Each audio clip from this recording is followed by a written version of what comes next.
On the surface, Michael and Denise Williams had the perfect life. They were high school sweethearts who got married in 1994 and settled down in Tallahassee, Florida. Mike was a successful real estate appraiser, and together they had a young daughter. Their life seemed idyllic, like a picture-perfect American dream. But on December 16, 2000, that dream shattered. Mike went duck hunting on Lake Seminole, a favorite pastime of his.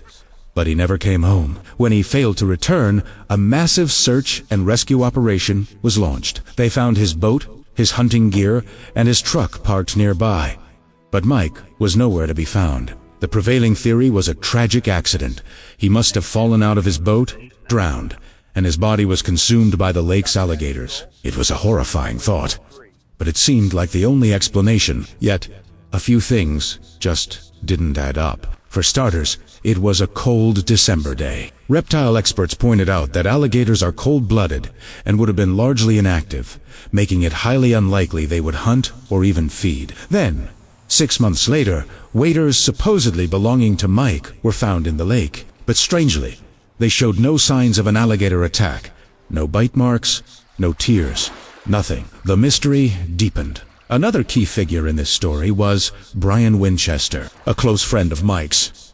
In a twist of fate, Brian was the one who had sold Mike a life insurance policy worth nearly $2 million just months before he vanished. After Mike was declared legally dead, Denise collected the entire sum. Life went on, and a few years later, Denise did something that raised eyebrows. She married Brian Winchester, her late husband's best friend. Their marriage lasted for several years, but it eventually soured, leading to a messy divorce in 2012. The relationship completely imploded in 2016 when a desperate Brian Winchester kidnapped Denise at gunpoint. He feared she would reveal the dark secret they shared. Denise managed to talk him down and escaped unharmed. But Brian was arrested, facing a long prison sentence for kidnapping.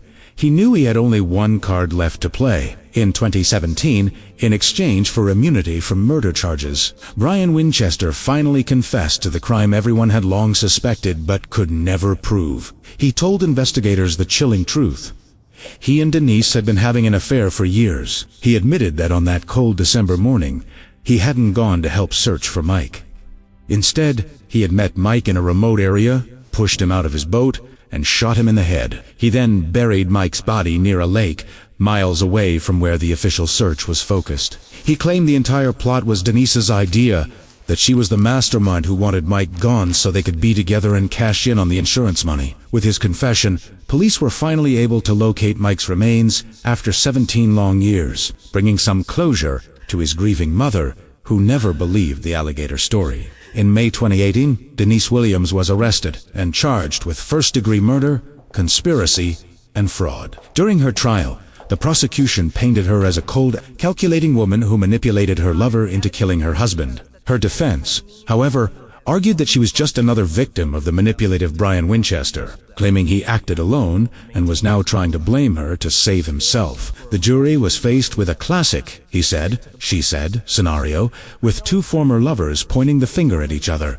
Ultimately, they found Denise Williams guilty on all counts, sentencing her to life in prison. It was a shocking end to a story that began as a high school romance and ended in a tangled web of betrayal, greed, and murder.